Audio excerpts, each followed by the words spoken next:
Chapter 8, Intuition or Guidance. In all thy ways acknowledge him, and he shall direct thy paths. There is nothing too great of accomplishment for the man who knows the power of his word, and who follows his intuitive leads. By the word he starts in action unseen forces, and can rebuild his body or remold his affairs.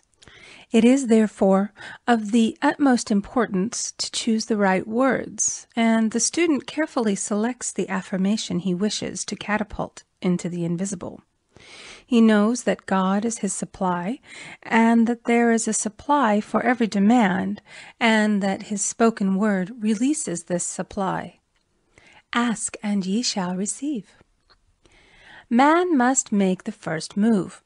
Draw nigh to God, and he will draw nigh to you. I have often been asked just how to make a demonstration. I reply, speak the word, and then do not do anything until you get a definite lead. Demand the lead, saying, Infinite Spirit, reveal to me the way. Let me know if there's anything for me to do. The answer will come through intuition, or hunch, a chance remark from someone, or a passage in a book, etc., etc. The answers are sometimes quite startling in their exactness. For example, a woman desired a large sum of money. She spoke the words, Infinite Spirit, open the way for my immediate supply. Let all that is mine by divine right now reach me in great avalanches of abundance. Then she added, Give me a definite lead. Let me know if there is anything for me to do. The thought came quickly. Give a certain friend, who had helped her spiritually, $100. She told her friend, who said, Wait and get another lead before giving it. So she waited, and that day met a woman who said to her, I gave someone $1 today. It was just as much for me as it would be for you to give someone 100. This was indeed an unmistakable lead, so she knew she was right in giving the $100. It was a gift which proved a great investment, for shortly after that, a large sum of money came to her in a remarkable way. Giving opens the way for receiving. In order to create activity in finances, one should give. Tithing, or giving 1/10 of one's income, is an old Jewish custom and is sure to bring increase. Many of the richest men in the country have been tithers and have never known it to fail as an investment. The 10th part goes forth and returns blessed and multiplied, but the gift or tithe must be given with love and cheerfulness, for God loveth a cheerful giver. Bills should be paid cheerfully. All money should be sent forth fearlessly and with a blessing. This attitude of mind makes man master of money. It is his to obey, and his spoken word then opens vast reservoirs of wealth. Man himself limits his supply by his limited vision. Sometimes the student has a great realization of wealth, but is afraid to act. The vision and action must go hand in hand, as in the case of the man who bought the fur-lined overcoat. A woman came to me asking me to speak the word for a position. So I demanded, Infinite Spirit, open the way for this woman's right position. Never ask for just a position. Ask for the right position, the place already planned in divine mind, as it is the only one that will give satisfaction. I then gave thanks that she had already received, and that it would manifest quickly. Very soon she had 3 positions offered her, 2 in New York and 1 in Palm Beach, and she did not know which one to choose. I said, ask for a definite lead. The time was almost up and was still undecided when one day she telephoned. When I woke up this morning, I could smell Palm Beach. She had been there before and knew its balmy fragrance. I replied, Well, if you can smell Palm Beach from here, it's certainly your lead. She accepted the position, and it proved a great success. often one's lead comes at an unexpected time. One day I was walking down the street when suddenly I felt a strong urge to go to a certain bakery a block or two away. The reasoning mind resisted, arguing, "There's nothing there that you want."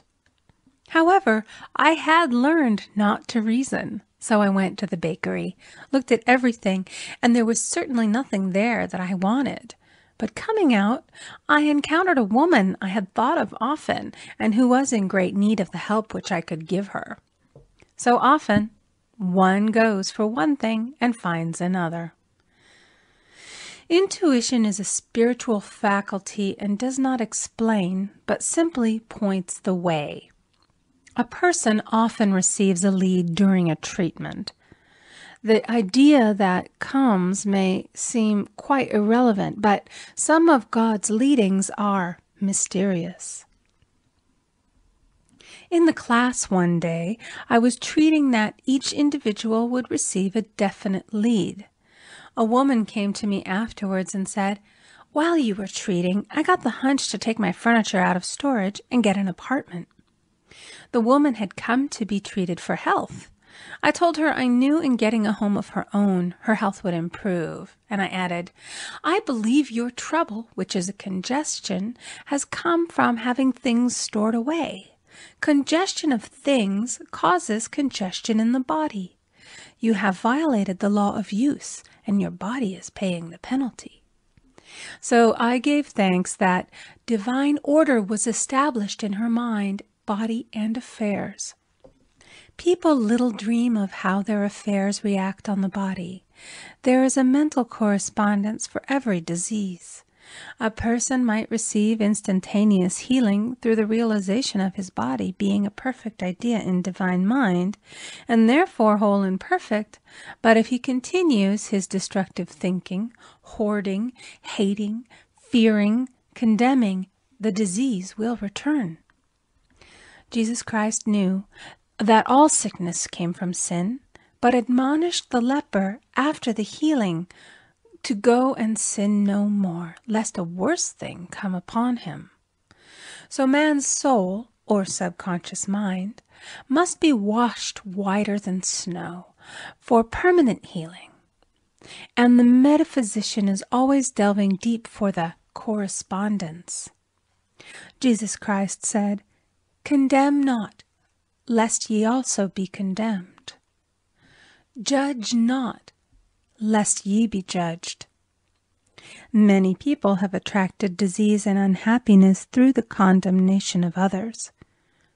What man condemns in others, he attracts to himself. For example, a friend came to me in anger and distress because her husband had deserted her for another woman. She condemned the other woman and said continually, "She knew he was a married man. She had no right to accept his attentions." I replied, "Stop condemning the woman. Bless her and be through with the situation. Otherwise, you are attracting the same thing to yourself." She was deaf to my words, and a year or two later became deeply interested in a married man herself. Man picks up a live wire whenever he criticizes or condemns and may expect a shock. Indecision is a stumbling block in many a pathway. In order to overcome it, make the statement repeatedly, "I am always under direct inspiration. I make right decisions quickly." These words impress the subconscious, and soon one finds himself awake and alert, making his right moves without hesitation. I have found it destructive to look to the psychic plane for guidance, as it is the plane of many minds and not the one mind. As man opens his mind to subjectivity, he becomes a target for destructive forces. The psychic plane is the result of man's mortal thought and is on the plane of opposites. He may receive either good or bad messages. The science of numbers and the reading of horoscopes keep man down the mental or mortal plane, for they deal only with the karmic path. I know of a man who should have been dead years ago according to his horoscope, but he is alive and a leader of one of the biggest movements in this country for the uplift of humanity. It takes a very strong mind to neutralize a prophecy of evil. The student should declare, "Every false prophecy shall come to naught. Every plan my Father in heaven has not planned shall be dissolved and dissipated. The divine idea now comes to pass."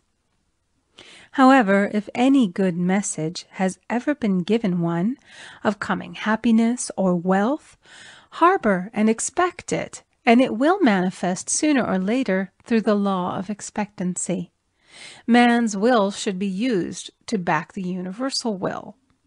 I will that the will of God be done. It is God's will to give every man every righteous desire of his heart, and man's will should be used to hold the perfect vision, without wavering. The prodigal son said, "I will arise and go to my father." It is indeed often an effort of the will to leave the husks and swine of mortal thinking. It is so much easier for the average person to have fear than faith. So faith is an effort of the will. As man becomes spiritually awakened, he recognizes that any external inharmony is the correspondence of mental inharmony. If he stumbles or falls, he may know he is stumbling or falling in consciousness. One day, a student was walking along the street, condemning someone in her thoughts. She was saying mentally, "That woman is the most disagreeable woman on earth," when suddenly 3 Boy Scouts rushed around the corner and almost knocked her over. She did not condemn the Boy Scouts, but immediately called on the law of forgiveness and saluted the divinity in the woman. Wisdom's ways are ways of pleasantness, and all her paths are peace. When one has made his demands upon the universal, he must be ready for surprises. Everything may seem to be going wrong, when in reality it is going right. For example, a woman was told that there was no loss in divine mind. Therefore, she could not lose anything which belonged to her. Anything lost would be returned, or she would receive its equivalent. Several years previously, she had lost $2,000. She had loaned the money to a relative during her lifetime, but the relative had died, leaving no mention of it in her will. The woman was resentful and angry, and as she had no written statement of the transaction, she never received the money, so she determined to deny the loss and collect the $2,000 from the Bank of the Universal. She had to begin by forgiving the woman, as resentment and unforgiveness closed the door of this wonderful bank. She made this statement, "I deny loss. There is no loss in divine mind. Therefore, I cannot lose the $2,000 which belong to me by divine right. As one door shuts, another opens." She was living in an apartment house which was for sale, and in the lease was a clause stating that if the house was sold, the tenants would be required to move out within 90 days. Suddenly, the landlord broke the leases and raised the rent. Again, injustice was on her pathway, but this time she was undisturbed. She blessed the landlord and said, "As the rent has been raised, it means that I'll be that much richer, for God is my supply." The new leases were made out for the advanced rent, but by some divine mistake, the 90-day clause had been forgotten. Soon after, the landlord had an opportunity to sell the house. On account of the mistake in the new leases, the tenants held possession for another year. The agent offered each tenant $200 if he would vacate. Several families moved. 3 remained, including the woman. A month or 2 passed, and the agent again appeared. This time he said to the woman, "Will you break your lease for the sum of $1,500? It flashed upon her, "Here comes the $2,000. She remembered having said to friends in the house, We will all act together if anything more is said about leaving. So her lead was to consult her friends. These friends said, well, if they have offered you $1,500, they will certainly give $2,000. So she received a check for $2,000 for giving up the apartment. It was certainly a remarkable working of the law, and the apparent injustice was merely an opening for the way for her demonstration. It proved that there is no loss, and when man takes his spiritual stand, he collects all that is his from this great reservoir of good. I will restore to you the years the locusts have eaten. The locusts are the doubts, fears, resentments, and regrets of mortal thinking. These adverse thoughts alone rob man, for no man gives to himself but himself, and no man takes away from himself but himself. Man is here to prove God and to bear witness to the truth. And he can only prove God by bringing plenty out of lack and justice out of injustice.